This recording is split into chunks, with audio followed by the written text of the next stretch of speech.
Fascist সরকার বিদায় নিয়েছে, কিন্তু এখনো বাংলাদেশে বিভিন্ন ক্ষেত্রে এই ফ্যাসিস্ট সরকারের স্মারক চিহ্ন, তার স্মৃতিচিহ্নগুলি সুশোভিত হচ্ছে এবং সম্মানের সাথে সেগুলো লালন করা হচ্ছে। কেন হচ্ছে এটা আমি বর্তমান সরকারের কাছে প্রশ্ন রাখছি। কেন সেই ফ্যাসিস্ট সরকারের বিভিন্ন চিহ্ন, স্মারক চিহ্নগুলো শোভা পাচ্ছে? আমি টাকার মধ্যে মৃত মানুষের ছবির কথা এটা পরে আসছি। তারপর এটা সরকার, নির্বাচিত সরকার আসতে হবে, সংবিধানের মাধ্যমে এই সমস্ত টাকা থেকে এই ফুটকিত এবং যিনি নাকি এই পুরো বাঙালি জাতির সাথে প্রতারণা করেছেন সেই প্রতারকের ছবি এখান থেকে মুছে দিতে হবে। সরকারি হরগঙ্গা কলেজের ঐতিহ্যবাহী বিভাগ বাংলা বিভাগের প্রিয় ছাত্র ছাত্রী কর্তৃক আয়োজিত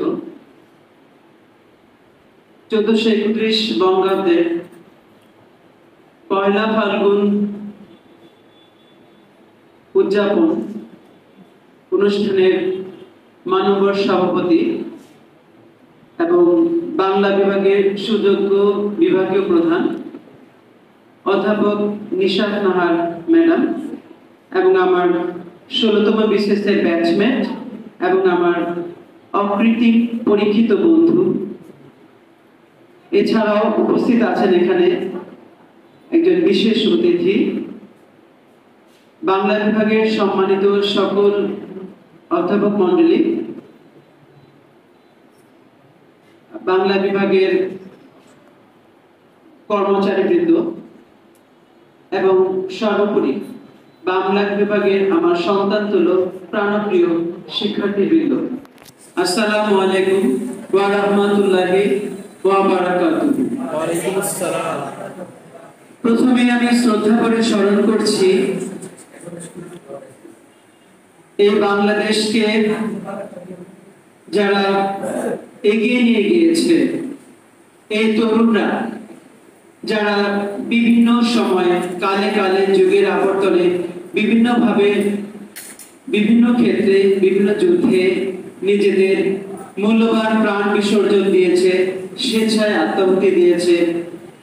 1969 গণ অভ্যুত্থানে, 1952 ভাষা আন্দোলনে, 1971 মুক্তিযুদ্ধে, 1990 স্বৈরাচার বিরোধী আন্দোলনে এবং সর্বশেষে 2024 জুলাইয়ের ছাত্র বিপ্লব আন্দোলনে যে সমস্ত বীর সূর্য সন্তানেরা স্বেচ্ছায় প্রাণ বিসর্জন দিয়েছেন তাদের আমি শ্রদ্ধা ভরে স্মরণ করছি।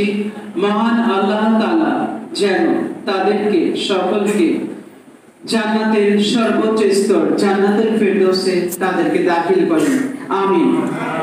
এবং যারা জীবন মৃত্যু অবস্থায় বেঁচে আছেন, যারা এক হাত হারিয়েছেন, এক পা হারিয়েছেন, অথবা উভয় পা হারিয়েছেন, একটি চোখ হারিয়েছেন অথবা উভয় চোখ হারিয়েছেন, এবং যাদের বিভিন্ন ক্ষেত্রে ক্ষয়ক্ষতি হয়েছে, যারা হাসপাতালে বিছানায় এখনো চিকিৎসাধীন আছেন অথবা বাসায় চিকিৎসাধীন আছেন, তারা বুঝছেন এই বিপ্লবের কি মর্মবাণী।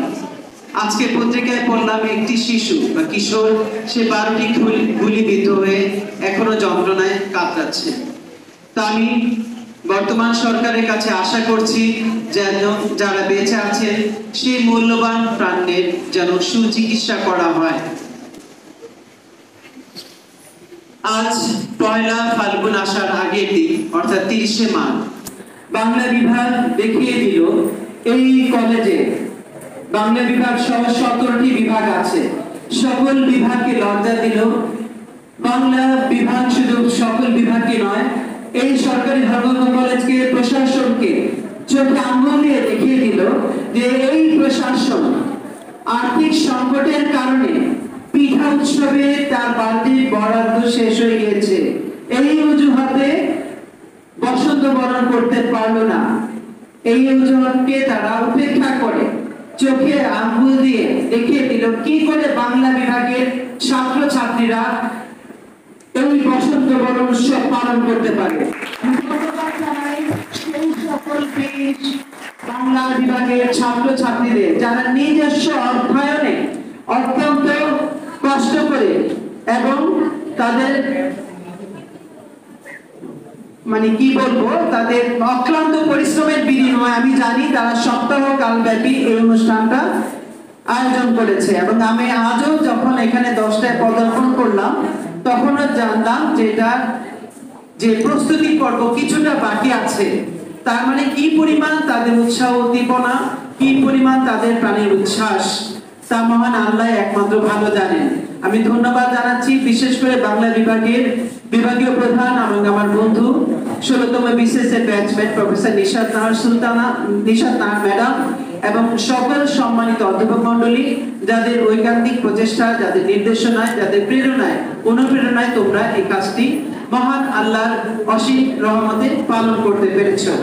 শাহরিয়ার বলে গেল যে তোমাদের এই বিভাগের সম্মানিত বিভাগীয় প্রধান এবং অন্যান্য সকল শিক্ষক মণ্ডলীর অনুপ্রেরণায় তোমরা অনেক অসাধ্যকে সাধন করেছো। যেমন আমি কিছুদিন আগে তোমাদের এখানে সেমিনার ওয়ার্কশপে এসেছিলাম এবং পিঠা উৎসবে তোমরা তোমাদের ভূয়সী প্রশংসা করেছো এবং তোমাদের অনবদ্য ভূমিকা পালন করেছো। এটার সাথে আছে মহান আল্লাহ তাআলার রহমত। মহান আল্লাহ তাআলা চেয়েছেন বিধায় তোমাদের বিভাগীয় প্রধান সহ সকল শিক্ষক মণ্ডলী এটাকে সাহায্য করতে পেরেছেন। এই জন্য আমরা সবসময় মহান আল্লাহ তাআলাকে, সৃষ্টিকর্তাকে স্মরণ করব। তিনি চান বিধায় শিক্ষক মণ্ডলী সাহায্য করতে পারে এবং তোমরা যারা শিক্ষার্থী এই সাহায্যটুকু অনুপ্রেরণা হিসেবে গ্রহণ করে তোমরা সকল কাজ সাধন করতে পারো। তরুণরাই পারে সকল কাজ মহান আল্লাহ তাআলার অনুগ্রহে পালন করতে। এই পৃথিবীকে যেমন বদলে দিতে পারে, বাংলাদেশকে বদলে দিয়েছে। সুতরাং তোমাদের যে বাকি অবশিষ্ট কাজ সেটুকু ইনশাআল্লাহ তোমাদেরই পালন করতে হবে। আমি গভীর দুঃখের সাথে বলতে চাই, ফ্যাসিস্ট সরকার বিদায় নিয়েছে, কিন্তু এখনো বাংলাদেশে বিভিন্ন ক্ষেত্রে এই ফ্যাসিস্ট সরকারের স্মারক চিহ্ন, তার স্মৃতিচিহ্নগুলি সুশোভিত হচ্ছে এবং সম্মানের সাথে সেগুলো লালন করা হচ্ছে। কেন হচ্ছে এটা আমি বর্তমান সরকারের কাছে প্রশ্ন রাখছি।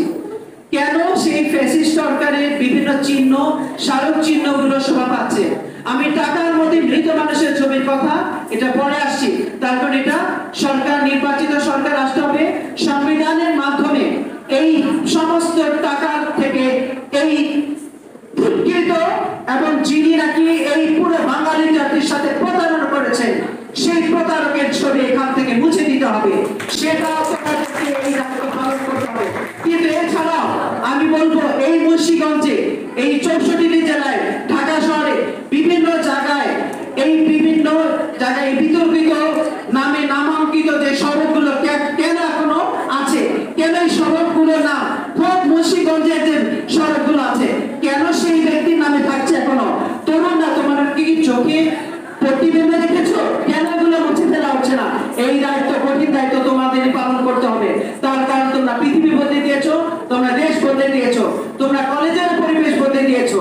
আমি আর একটি কথা তোমাদের বলে দিতে চাই, তোমাদের এটা স্মরণ রাখতে হবে, এখনো বাংলাদেশের বিভিন্ন দপ্তরে, সরকারি বেসরকারি দপ্তরে, বিভিন্ন সরকারি বেসরকারি কলেজ স্কুলগুলোতে এই ফ্যাসিস্ট সরকারের দোসররা রয়েছে, অনুসারীরা রয়েছে।